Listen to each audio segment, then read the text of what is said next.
श्री राम। गुरुर्ब्रह्मा गुरुर्विष्णु गुरुर्देव महेश्वरः गुरु साक्षात् परब्रह्म तस्मै श्री गुरुवे नमः।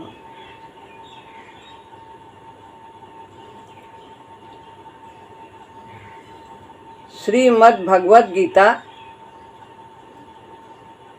अध्याय 7 श्लोक है 16वां। इस श्लोक में भगवान बताते हैं कि जो भजन करते हैं उनकी क्या स्थिति होती है, उनके विषय में बता रहे हैं।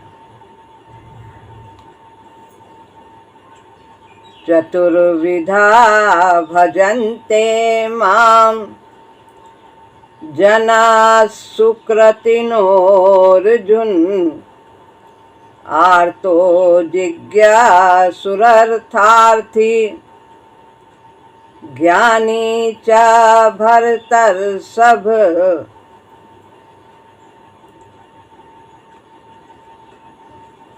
हे अर्जुन, 4 प्रकार के पुण्यवान लोग मेरा भजन करते हैं। जो भगवान का भजन करते हैं वो पुण्यवान ही कहे जाते हैं। चाहे किसी भी प्रकार से करें, वे पुण्यवान ही हैं। दुखिया, जानने की इच्छा वाला, अर्थ की आकांक्षा वाला और ज्ञानी। तो ये 4 प्रकार के व्यक्ति हैं जो मेरा भजन करते हैं 4 प्रकार से। तो सुकृतिनो अर्जुन, सुकृतिनो किसको कहते हैं? जो उत्तम कर्म करते हैं, जिसके करने का जिस कार्य के करने से कल्याण प्राप्त हो, श्रेय प्राप्त हो, विकास हो। तो यहाँ पर ये चारों श्रेणी के भजन करने वालों को भगवान ने अपना भक्त कहा है। भले ही धन की इच्छा से कर रहे हों, दुख के निवारण के लिए कर रहे हों, और जिन्होंने प्रवेश पा लिया है भगवान में, वे ज्ञानी कहे जाते हैं। तो वे भी भगवान के भक्त हैं जो पहले कहे गए हैं। अर्थार्थी और आर्त और ज्ञानी तो भक्त हैं ही, उत्तम भक्त हैं जिन्होंने भगवान में प्रवेश पा लिया है। तो और एक है जानने की इच्छा वाले, भगवान को जानना चाहते हैं कि वे क्या हैं, कैसे हैं, किस किस प्रकार से वो कार्य करते हैं, उनकी क्या लीला है, आदि आदि। ये जानने की इच्छा से प्रभु का भजन करते हैं। अभी उन्होंने प्रवेश नहीं पाया है भगवान में। तो इस प्रकार 4 प्रकार के भक्त हैं। आर्त माने दुखिया, जिज्ञासु जानने की इच्छा वाला, अर्थार्थी धन की इच्छा वाला, और ज्ञानी जिसने भगवान में प्रवेश पा लिया, यानी भगवान को प्राप्त कर लिया, पूर्णत्व को प्राप्त कर लिया। भजन करते हैं, शरण जाते हैं, ऐसा तात्पर्य है। इस प्रसंग में यही समझ में आता है कि जो भगवान की शरण में है वह भगवान का भक्त है। चाहे जिस किसी भी प्रकार से वो भजन करता है, कोई कामना है, कुछ भी है, तो भी वो शरण में भगवान के तो आया है, शरणागत तो है, और किसी की शरण तो नहीं गया है। उसे विश्वास है कि भगवान की शरण में आने से हमारे जो शंकाएं हैं, जो दुविधा है, जो अभाव है, वो सब निवृत्त हो जाएंगे, दूर हो जाएंगे। ऊपर के श्लोक में कहा ऐसे लोग मेरी शरण में नहीं आते, अधम है, नराधम कहा था, अज्ञानी है, बुरे कर्म करने वाले हैं।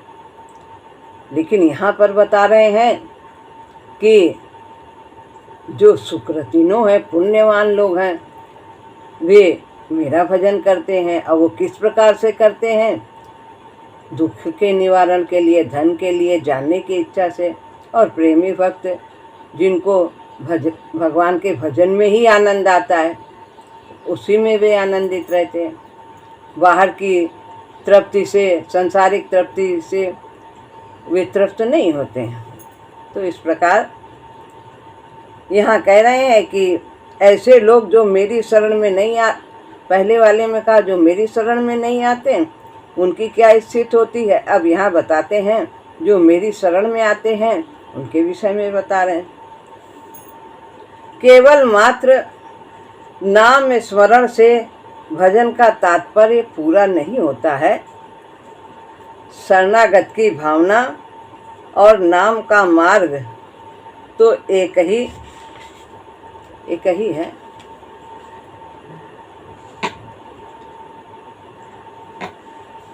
तो नाम स्मरण करने में हमारे अंदर प्रेम होगा, हम तभी तो भगवान की ओर बढ़ेंगे।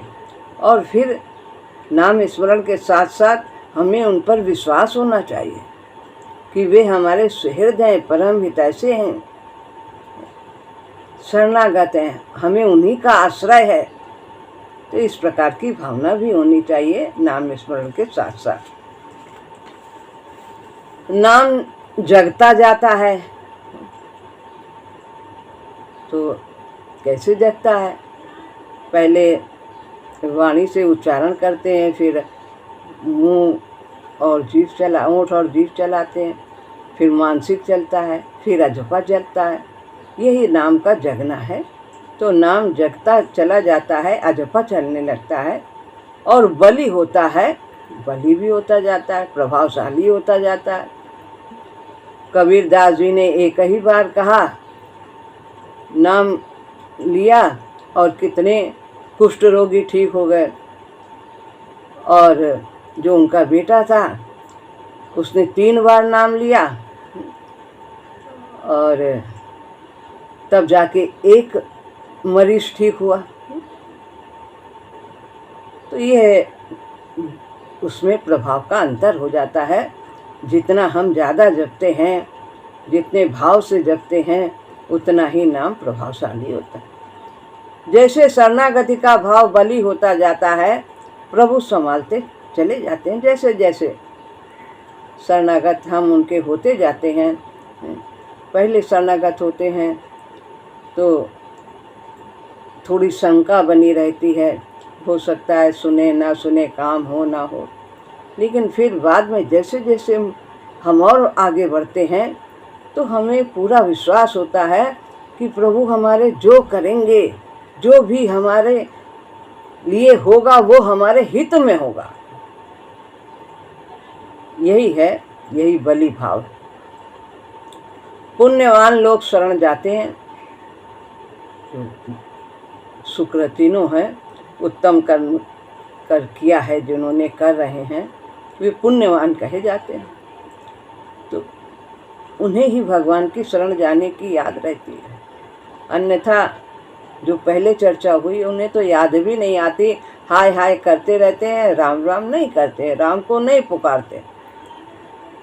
व्यक्ति के भीतर पाप पुण्य दोनों ही तो रहते हैं। पुण्यवान कहने से पुण्य संस्कार प्रधान कहने का प्रयोजन है। निःशुल्क बिल्कुल कहते हैं कि पूर्ण रूप से शुद्ध कर्म तो योगी ही कर पाते हैं, और साधक में तो दोनों ही होते हैं। बस फर्क ये है कि पुण्य ज़्यादा होते जाते हैं, प्रधान रहता है, और पाप धीरे धीरे कम होते हैं, अपराध कम होते चले जाते हैं, लेकिन रहते हैं। तो इस प्रकार यहाँ पुण्यवान कहने से पुण्य संस्कार के प्रधान कहने का प्रयोजन है। जैसे हम सब हैं, कुछ कमियाँ हो जाती हैं, गलती हो जाती हैं, और पुण्य भी भगवान की कृपा से करते रहते हैं, सत्कर्म भी करते रहते हैं, तो दोनों के खाते रहते हैं। तो ये नहीं कि पुण्य किया तो सब खत्म हो गया। सब खत्म तो कैसे होता है, जब हम निष्काम करते हुए कामना से रहित हो जाते हैं, तो कर्म योग की साधना करते हैं, भक्ति योग की साधना करते हैं, तो हमारे सभी पहले के भी संस्कार भस्म हो जाते हैं, नए भी नहीं बनते। तो इस प्रकार से जो वर्तमान के हैं वे भी समाप्त हो जाते हैं। तो पाप रहित हुए ऐसा नहीं करते, कहते हैं पाप रहित हुए ऐसा नहीं है। मतलब ये मतलब नहीं है कि उनमें पाप ही नहीं है, उनका पुण्य प्रधान होता है, बस पाप भी रहते हैं, कमियां भी रहती हैं। तो जो भगवान की शरण में आते हैं, जैसे कि सुग्रीव आए, विभीषण आए, तो क्या उनमें कमियां नहीं थी? उन्होंने गलती नहीं की। जो गलती बाली ने की, जो गलती वो बाली के द्वारा भी वही सुग्रीव ने की। उसने उनकी पत्नी को रखा, फिर बाद में सुग्रीव ने भी बाली की पत्नी को रख लिया, विभीषण ने भी रावण की पत्नी को रखा। तो ये सब तो भगवान अपने जन का अपराध नहीं ध्यान रखते हैं। जो उनके हो जाते हैं तो उनकी दूर करने की, कमियों को दूर करने की जिम्मेदारी भगवान की ही हो जाती है, जो पूर्ण रूप से शरणागत हो जाते हैं। तो पाप रहित हो गए ऐसी बात नहीं है, पुण्य उनके अंदर प्रधान होता है। अन्यथा भगवान पतित पावन क्या हुए? तो वे पतितों का उद्धार करते, जैसे भी हो मेरी शरण में आ जाओ। तो जैसे डॉक्टर के पास मरीज चला जाता है तो डॉक्टर सब उसको जो रोग है वो सब दूर करने का पूरी तरह से प्रयत्न करता है। तो ऐसे ही भगवान कहते गुणी अवगुणी कैसे भी हो आ जाओ मेरी शरण, बाकी तो हमारी जिम्मेदारी। वो जैसे भी दूर करेंगे, अनुकूलता भी आएगी, प्रतिकूलता भी आएगी, सब कुछ आएगा, लेकिन वो सब हमारे कल्याण के लिए होता है, सहने का बल भी मिलता है। उनका भजन पातक को छीण कर देता है, पाप को छीण कर देता है, और व्यक्ति विगत कलमश हो जाता है, विकारों से रहित हो जाता है, पाप से रहित हो जाता है। कौन है वे 4 प्रकार के व्यक्ति? बताते हैं, श्लोक में बताया है कि अभी पढ़ा है, आर्ति जिज्ञा सुरर्थार्थी ज्ञानी चा भरतर। तो ये 4 तरह के लोग हैं जो मेरा भजन करते हैं। इसमें द्रौपदी भी हैं, आ जाते हैं, ध्रुव आदि। तो इस तरह विभीषण भी हैं, कामना से लेकर के आए थे। तो पहला आर्त यानी कि दुखिया, दुख से सताया हुआ, कोई भी कष्ट आ गया, शारीरिक कष्ट है तो, या सांसारिक कोई कष्ट है, किसी के द्वारा सताया हुआ है, तो वो भी भगवान की शरण आता है। संसार से दुखी व्यक्ति कहीं त्राण ना पाकर, कहीं उसे सहायता नहीं मिलती, तो फिर वो प्रभु की शरण में जाता है। जब सब विधि जाने से मरना, तब ताके से रघुनायक चरना। फिर कहता है तुम ही मेरे दुख का हरण करो। द्रौपदी ने क्या कहा था? सबको, पतियों को देखा, पितामह को देखा, फिर अपना बल भी देखा, फिर बाद में भगवान को पुकारा, तब आए। गजग्राह की भी लड़ाई में भी इसी तरह था, तुम ही मेरे दुख का हरण करो दीनानाथ, हे दीनों के नाथ। पुण्यों का उदय होने पर ही ऐसी मति आती है, नहीं तो हाय हाय ही करता रहता है, भगवान को पुकारता ही नहीं। अन्यथा वो दुख में ही डूबा रहता है, परंतु भगवान की शरण नहीं जाता।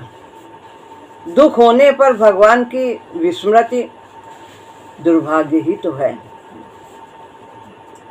दुख भी आया तो भी नहीं प्रभु को पुकार रहे हैं, तो ये तो हमारा दुर्भाग्य है। फिर क्या होता है, उसको दुख दूर होता है जब भगवान की शरण आते हैं। नहीं होता अगर तो भी भीतर बल आता है, सहने की शक्ति मिलती। जरूर कुछ भगवान अच्छा चाहते हैं हमारे लिए और तभी ऐसा हुआ, और कुछ किसी दूसरे का दोष नहीं है, हमारा ही दोष है। हमने ही कभी कुछ गलत किया होगा तो प्रभु हमारे संस्कार छीण कर रहे हैं। शांति आती है फिर मन में, समता से सह सकता है, सम रहता है, व्याकुल नहीं होता है। दोनों का परिणाम वास्तव में एक ही है, चाहे दुख निवारण हो जाए और चाहे नहीं निवारण होता तो शांति आ जाए, समता आ जाए, सहने का बल आ जाए।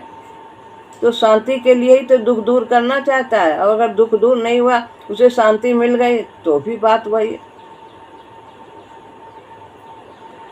समता से सह सकते, दोनों का परिणाम वास्तव में एक ही है। भगवान दुखों का हरण करने वाले हैं। जैसे शरणागत के लिए उचित होता है वैसा वो विधान करते हैं। यदि संस्कार गहरे हैं, क्षीण करना है, भोगना है, तो उसे वो भोगता है और प्रभु उसे सहने की शक्ति देते हैं, पीठ पर दया का हाथ लगाए रहते हैं। फिर है दूसरी कोटि का जिज्ञासु, वे भी भजन करते हैं, भगवान के बारे में जानना चाहते हैं कि प्रभु हमारे कैसे हैं, कितनी दया करते हैं, कृपालु हैं, दीन बंधु हैं, करुणा सागर हैं, आदि आदि, सर्वशक्तिमान हैं। ये सब जानना चाहते हैं, उनकी लीलाओं को सुनते हैं। दूसरी कोटि जिज्ञासु की है, जानने की इच्छा वाला व्यक्ति जिज्ञासु होता है। किसको जानना? भगवान को जानना। योग मार्ग का अनुयायी ज्ञान की इच्छा से शरणागत होता है। योग, आत्मसंयम योग आदि इस तरह का ज्ञान मार्ग का है। तो योग मार्ग का अनुयायी ज्ञान की इच्छा से शरणागत होता है। प्रभु की कृपा से योग का मार्ग मिले और सिद्धि लाभ हो और ज्ञान प्राप्ति हो, अपने स्वरूप को जान जाए, ऐसी भावना से भजन करता है योग मार्ग पर चढ़ने की चाह वाला। लौकिक ज्ञान की चाह वाला भी भजन करता है प्रभु का,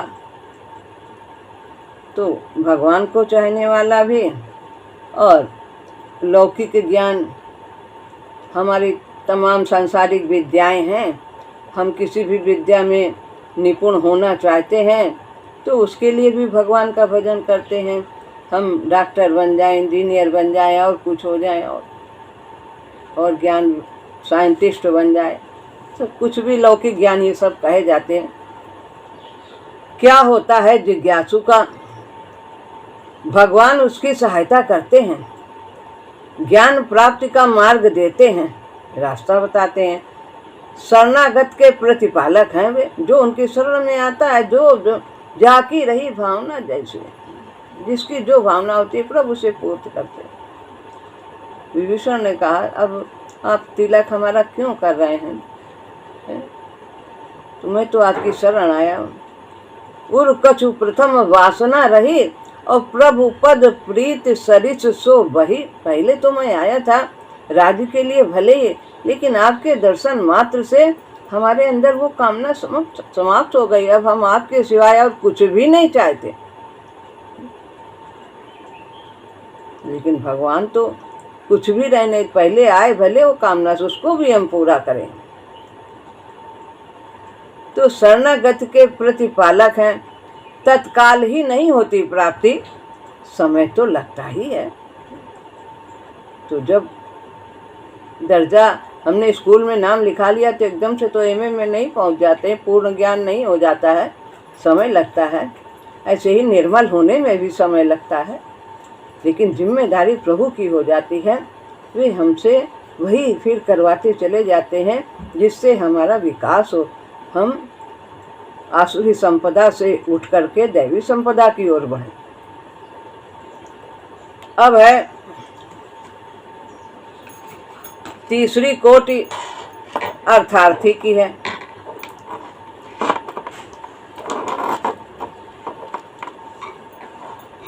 अर्थार्थी जिसको धन का अभाव है, संसार में बहुत निर्धनता है उसके जीवन में रहते हुए, तो उसकी इच्छा से भी आता है। लेकिन सुदामा तो इतने गरीब थे, फिर भी वो धन की इच्छा नहीं थी उनके अंदर तो केवल भगवान की ही कामना थी, भगवान से ही प्रेम था। वो उच्च कोटि के संत है। तीसरी कोटि अर्थार्थी की है। अर्थ की प्रार्थना करने वाला, नौकरी लगा दो, अब इस तरह के, ताकि कुछ घर में थोड़ी सी सुख शांति आ जाए, आदि आदि। मुझे धन चाहिए, पुत्र चाहिए, यश चाहिए, ये सब इस प्रकार की इच्छाओं को लेकर जो भजन करता है वो सकाम कहलाता है। लेकिन फिर भी भगवान कहते हैं नहीं, तुम मेरे भक्त हो क्योंकि तुम मुझसे ही मांग रहे हो। जो संसारिक कामनाओं की चाह से प्रभु की शरण आते हैं उनको भी भगवान ने अपने भक्त की श्रेणी में रखा है। इच्छा की दीनता दीन बना देती है अर्थार्थी को, लेकिन वो निम्न कोटि का है, कामना है।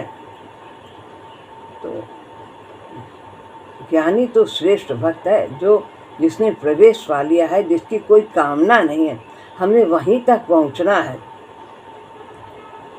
यदि अभी है, भगवान से मांगते हैं, ठीक है मांगो, और किससे मांगेंगे, उनसे नहीं मांगेंगे तो किससे मांगेंगे। लेकिन ये कामना कब तक रहती है, जब तक हमें भगवान पर पूर्ण विश्वास नहीं होता। और जब विश्वास हो जाता है कि छोटा बच्चा कभी कुछ नहीं मांगता, वो तो जानता भी नहीं कुछ कि हमें भूख लगी है, माँ ही उसकी सब प्रकार से देखभाल करती है, और जितना छोटे बच्चे की देखभाल करती है बड़े की उतना नहीं करती है। तो इस प्रकार से जो ज्ञानी हैं वे भगवान के छोटे बालक हैं, जो प्रेमी भक्त हैं, जो केवल भगवान को चाहते हैं। लेकिन अगर जो अभी मांगना है, कामना है, तो वो भी उनकी शरण आने से धीरे धीरे शांत हो जाए। इच्छा की दीनता दीन बना देती है अर्थार्थी को। उसकी कसक और आर्त की कसक में अंतर होता है। तो अंतर है दोनों में, द्रौपदी में और विभीषण में, जो ध्रुव में अंतर है। द्रौपदी ने नाभि से पुकारा भगवान को दुख के निवारण के लिए, लज्जा बचाने के लिए, और ध्रुव राज्य चाहते थे, पिता की गोद चाहते थे।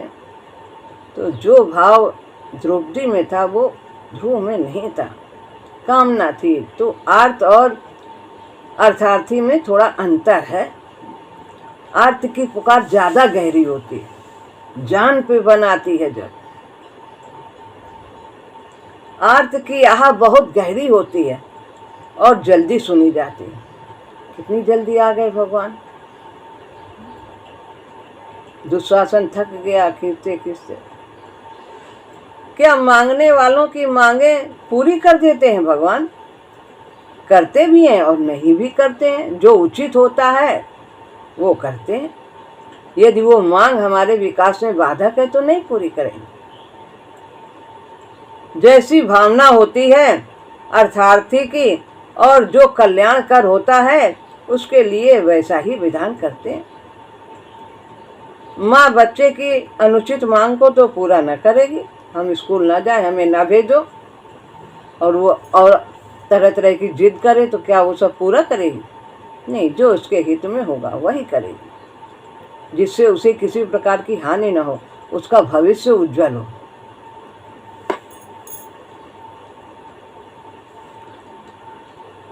यदि वह वास्तव में शरणागत है अनन्य भाव से, तो या उसकी मांग पूरी होगी या समाप्त होगी, दो में से एक होगा, जैसे पहले कहा गया। यदि उसकी कोई मांग है संसारिक तो, और वो पूर्ण रूप से भगवान पर आश्रित है, शरणागत है, तो जो हित में होगा, जैसे नारद जी का, दे दो हमें अपना चेहरा, भगवान से मांगा लेकिन उसमें हित नहीं था। कितने बड़े भक्त नारद जी हैं भगवान के, नहीं किया उसे पूरा। भले ही उनके जीवन में उनके श्राप से कितना कष्ट हुआ।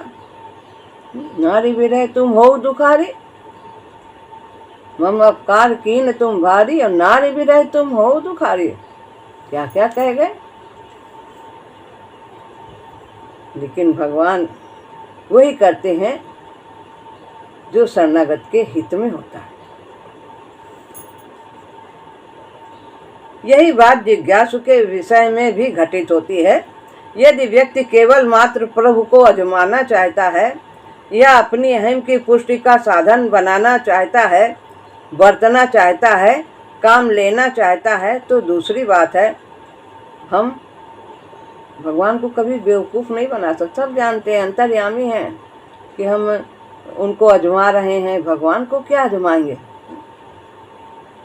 तो इस प्रकार अपनी नाम की सिद्धि के लिए हमने तो कितना कुछ किया है, क्या क्या पाया है, क्या देखा है, तो वो सब भगवान जानते। हमारे अंतर का प्रेम है कि अपने ज्ञान का बखान करने के लिए ऐसा ये बोल रहा है। हम उसे बेवकूफ़ नहीं बना सकते, वो हमारी रग रग को जानने वाला है। भजन तो आश्रित होना है। भजन किसे कहते हैं? प्रभु के आश्रित होना, पूर्ण रूप से उस पर निर्भर होना, तभी हम निश्चिंत हो पाएंगे। जितना निर्भर होंगे उतना ही हम निश्चिंत होंगे। पूर्ण निर्भरता ही भजन है। कर्म फल पर पूर्ण निर्भर रहना, जो भी कर्तव्य है कर दिया। जो हमारी अपनी कोई चाह नहीं कि प्रभु हमारे हैं तो जो हम चाहेंगे वो करते रहेंगे, ऐसी बात नहीं। हमें तो यही होना कि जो आप चाहते हो वही हम चाहते हैं।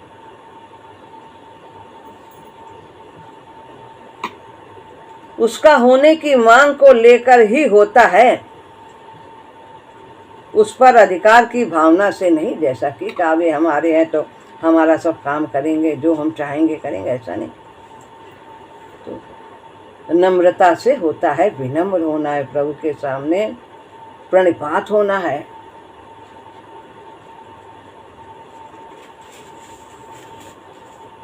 चौथी कोटि का ज्ञानी है। ज्ञानी जिसे ज्ञान है, अपने स्वरूप का ज्ञान है। पोथी पत्र बहुत याद हो गया, वो ज्ञान से नहीं मतलब है। कौन सा ज्ञान? जिस ज्ञान के कथन के कारण वर्तमान अध्याय ज्ञान विज्ञान योग कहलाता है कि भगवान को पूर्ण रूप से जानना, भगवान को जानना और उनकी विभूतियों को जानना, यानी प्रभु को जानना, परा और अपरा दोनों को जानना। तो इस प्रकार वो ज्ञान परम सत्ता का, प्रभु का और उसकी महिमा का, उसके गुणों का ज्ञान है। क्या उनका रहस्य है, क्या उनका प्रभाव है,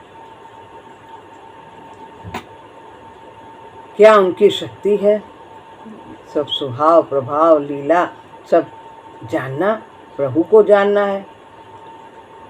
वो सभी जो 14वें श्लोक तक ऊपर कहा गया है कि मैं सब में हूँ, किसमें किसमें नहीं, मुझसे ही उत्पत्ति है, मुझमें ही प्रलय है, मैं ही उत्पत्ति और प्रलय ही, मैं ही सब में पिरोया हुआ, सब कुछ मुझ में पिरोया हुआ है, सारा संसार। ये सब जानना और इसी अनुसार व्यवहार करना।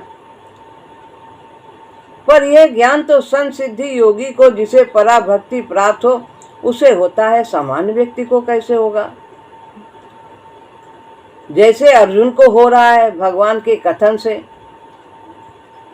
आप्त पुरुष के कथन से, जो श्रेष्ठ पुरुष हैं उनके कथन से भी ज्ञान हो जाता है, परमात्मा को जान जाते हैं, पराभक्ति मिल जाती है। अर्जुन को तो साक्षात परमेश्वर द्वारा ही सब कुछ बोध हो रहा था। पठन पाठन से, मनन आदि से, जिसमें भगवान की महिमा का विश्वास जगा है, श्रद्धा जगी है, शरणागत जगी है, वो ज्ञानी है। तो इस प्रकार हम सत्शास्त्रों के अध्ययन से, मनन से, गुरु के संपर्क से, गुरु के बताए रास्ते पर चलकर हम पराभक्ति प्राप्त कर सकते हैं। तो शरणागत जगी वो ज्ञानी है, उसे परोक्ष ज्ञान है भगवान का, अपरोक्ष नहीं है। अभी वो दर्शन उसने नहीं किया है, अभी वो सुन सुन करके वो अनुभव कर रहा है कि प्रभु ऐसे हैं, प्रभु ऐसे हैं। फिर वो भजन करता है और आगे बढ़ता है, अनन्य भाव होता है। तो शरणागत में ये सब चारों आ जाते हैं। तो आरंभ वाले भी और अंत में भी, जिसने पूर्णता प्राप्त की है वो भी भगवान के भक्त हैं सभी। वो क्यों भजन करता है? क्योंकि उसे भगवान पर श्रद्धा है, वो भगवान को भगवान समझता है, उसके लिए वो जीवन धन है, सर्वस्व है, गति है, एकमेव है, वे एक ही हैं, सारी गतियाँ उसी के लिए हैं, उसके लिए कोई और दूसरा नहीं है। एक में हम लोग उसमें परमात्मा देव जब बोलते हैं, एक ही हो आप आपके सिवाय दूसरा कोई संसार में नहीं, उसे उसके सिवाय और कोई शरण दिखाई नहीं पड़ती, कोई और इष्ट दिखता नहीं। उसके ज्ञान की ही यह मांग होती है कि वो प्रभु की शरण ले और भजन करे। ऐसा उसके अंदर विवेक जागृत होता है कि जैसे अर्जुन ने कहा कि मेरी इस समस्या का समाधान करने के योग में किसी और को नहीं देखता, आप ही बताइए, मन चंचल है तो कैसे इसे निवारण करें। और जो वो जिनका सिद्धि पूरी नहीं होती है, क्या वो छिन्न भिन्न हो जाते हैं? वो सब कुछ भगवान से ही पूछते हैं। अर्थ जिज्ञासा अथवा कामना से रहित होती है उसके भजन की प्रेरणा। जो ज्ञानी होते हैं वे दुख के निवारण के लिए नहीं करते हैं, भगवान को अजमाने के लिए भी नहीं करते हैं, कोई सांसारिक कामना भी नहीं होती अर्थ धन आदि की। वो उनकी भगवत प्रेरणा केवल प्रेम के लिए ही होती है भगवान से। ये इससे धीरे धीरे लाभ होती है। वो भी सब जो आरंभ वाले वो भी वहाँ तक पहुँचेंगे। प्रभु की कृपा से ही ज्ञान होता है और श्रद्धा बनती है। जीवन की अनुभूतियाँ सत्संग तथा स्वाध्याय और मनन से धीरे धीरे मति निर्मल होती है और फिर ऐसी भावना का भागी होता है पुण्यवान मनुष्य। कैसी भावना का? निष्काम भावना का। भगवान से प्रेम ही है और कोई चाह नहीं है, भगवान को ही चाहता है, भगवान से कुछ नहीं चाहता है। फिर धीरे धीरे ऐसी भावना दृढ़ हो जाती है। आर्त आदि पहले तीनों ही धीरे धीरे ज्ञान को प्राप्त करके ज्ञानी बन जाते हैं। दुखिया का दुख मिटता है तो प्रभु अच्छे लगने लगते हैं। हमारा एक काम बन गया, कितने अच्छे भगवान सत्संग में जब से आए ये काम हुआ, तो और प्रेम बढ़ा और प्रेम बढ़ा। फिर भूल जाता है वह प्रभु को और फिर दुख आता है, फिर स्मृति होती है।